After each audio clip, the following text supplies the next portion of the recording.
What if I told you that your anxiety, your stress, your constant feeling of not being enough, these are all lies? Not just any lies, but deceptions that were exposed and systematically dismantled over 2,000 years ago by philosophers who faced circumstances that would break most modern humans. That the solution to your overwhelm, your procrastination, your fear of failure was already carved in stone by a Roman emperor who ruled the known world while writing private journals about humility. That the blueprint for mental resilience you desperately search for in productivity apps and self-help books was perfected by a former slave who taught that true freedom exists only within the mind. This isn't ancient history gathering dust in university libraries. This is the most sophisticated operating system for human excellence ever developed, and today I'm going to install it directly into your psyche, not as abstract philosophy, but as practical, battle-tested protocols you can implement before sunset. We live in the golden age of distraction masquerading as connection. You have access to the collective knowledge of humanity in your pocket, yet you feel more confused than ever. You're surrounded by more material comfort than any generation in history, yet anxiety disorders have skyrocketed. Depression rates have tripled in developed nations. We've been sold a beautiful, poisonous myth that happiness is an external destination, that if you achieve this promotion, acquire that status symbol, accumulate these followers, then, and only then, will you arrive at contentment. But here's the brutal truth they never tell you. That destination doesn't exist. It's a mirage designed to keep you consuming, striving, and forever dissatisfied.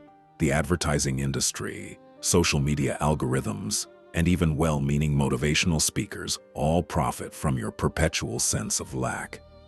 But what if the problem isn't your lack of achievement? What if the problem is your relationship to achievement itself? Enter Stoicism, not as a dusty philosophy, but as the ultimate rebellion against a world designed to make you fragile.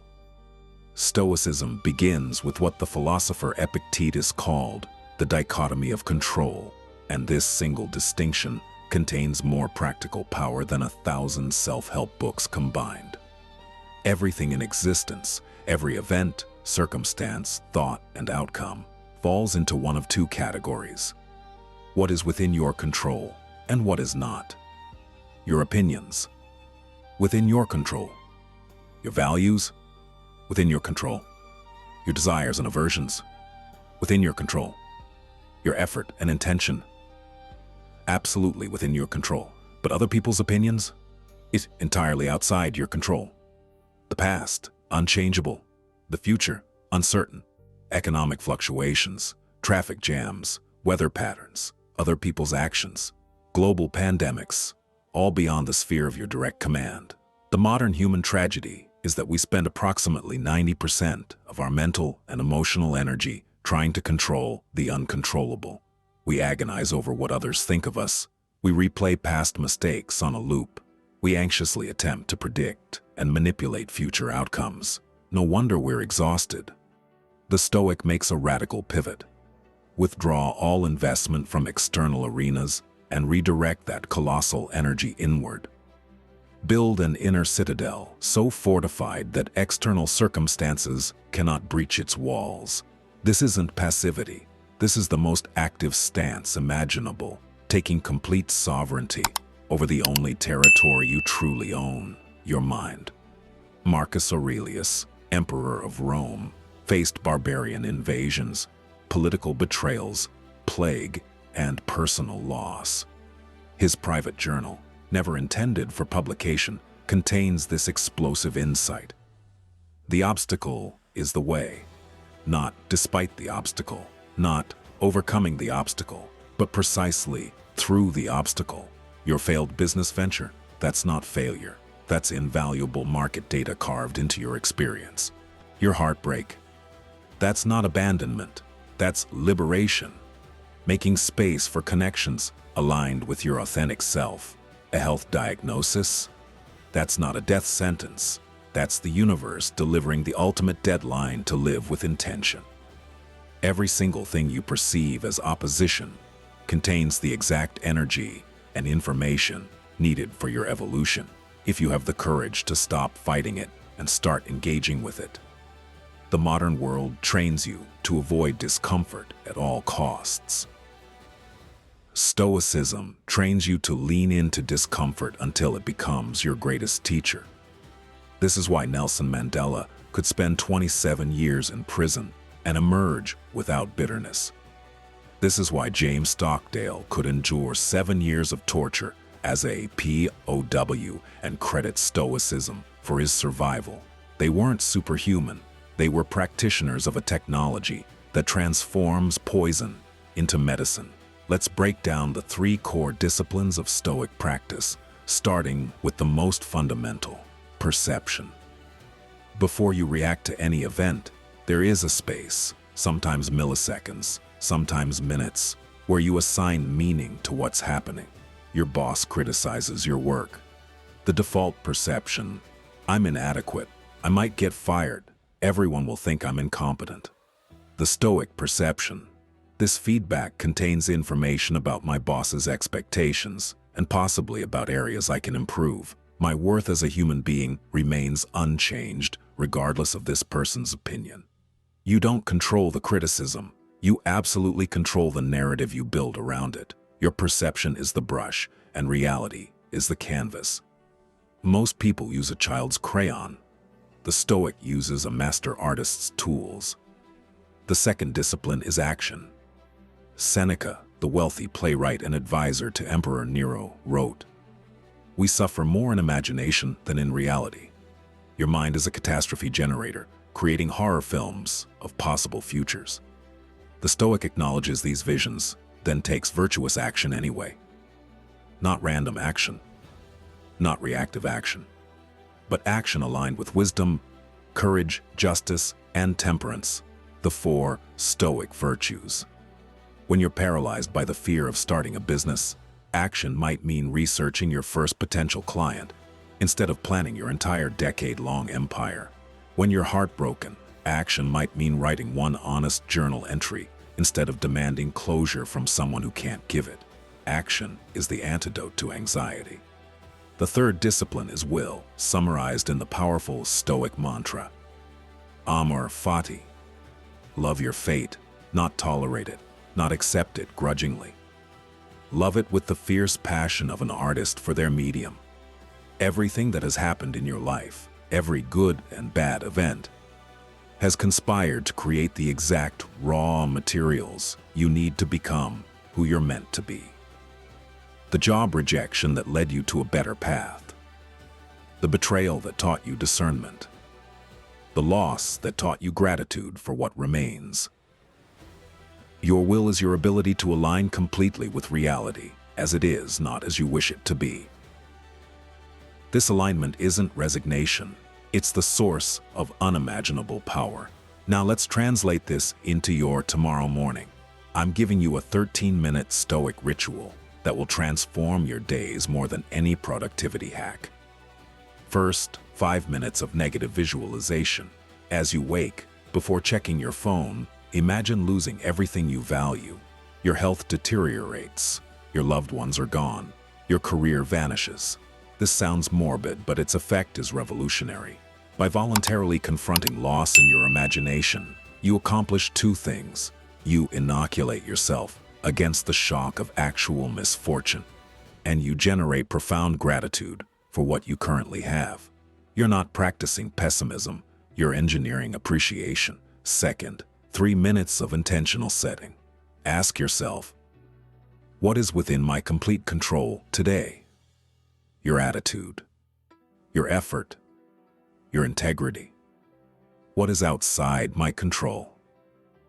Other people's reactions, traffic, stock market fluctuations. Write down one intention. Today, regardless of what happens, I will maintain my inner peace. I will focus my energy only on what I can influence. This creates a psychological boundary that most people lack entirely. Third, 5 minutes of evening review.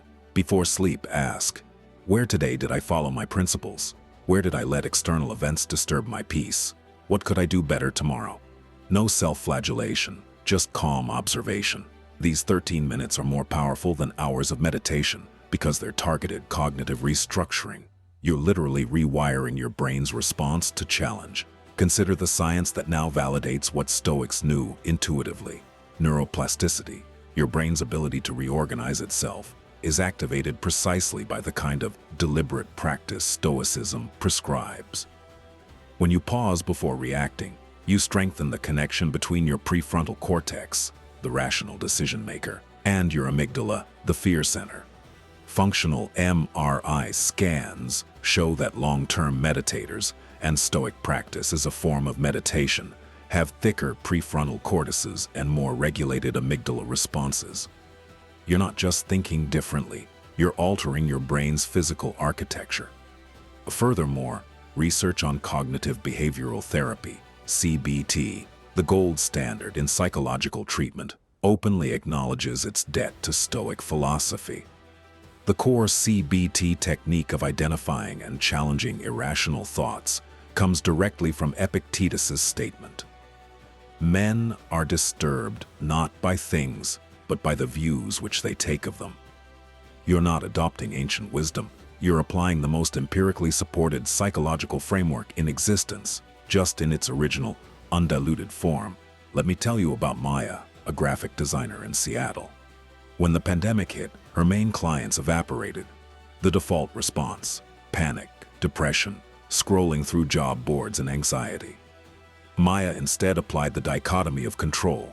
She couldn't control the pandemic or the economy. She could control her skill development. She dedicated 2 hours daily to learning 3D animation, a skill she'd always feared was too technical. Within 4 months, she landed a contract with a gaming company, paying triple her previous rate. This pattern repeats endlessly. The entrepreneur who treats every no as market research rather than personal rejection. The athlete who uses injury as an opportunity to study game theory. The parent who transforms toddler tantrums into practice in emotional regulation. Stoicism doesn't create perfect lives, free of problems. It creates resilient humans who use problems as fuel. Contrast this with much of modern self-help culture, which often peddles toxic positivity. Just think happy thoughts. Stoicism says, think clear thoughts. Manifest your desires. Stoicism teaches, examine your desires. Are they serving your virtue? The law of attraction focuses on attracting external things, reinforcing the very dependency that creates suffering. Stoicism focuses on internal sovereignty, the one thing that guarantees peace regardless of circumstances. This philosophy was never meant for hermits and caves. It was forged in the marketplace, the battlefield, the political arena, the family home. It's for people with jobs, relationships, ambitions, and vulnerabilities. It's for you. Your transformation begins not with a massive overhaul, but with micro shifts in attention. The next time you feel offended, pause and ask, is this within my control? The next time you face a setback, ask, what does this make possible that wasn't possible before? The next time you experience envy, examine the underlying desire and ask, is this desire aligned with my deepest values?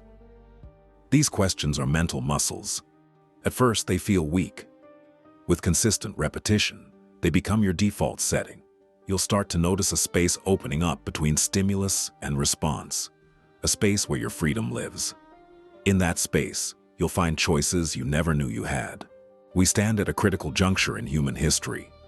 The world is increasingly engineered to hijack your attention, monetize your insecurity, and keep you in a state of perpetual wanting. The antidote isn't more information, it's wisdom, not more stimulation. It's clarity, not more achievement, it's purpose. The Stoics offer a roadmap back to your own humanity. They remind you that while you cannot control the wind, you can absolutely adjust your sails, that your character isn't revealed in comfort, but in challenge, that your legacy won't be what you accumulated, but who you became in the process. So here is your choice, presented with stark clarity. You can close this video and return to the default world of reactivity, comparison, and external validation.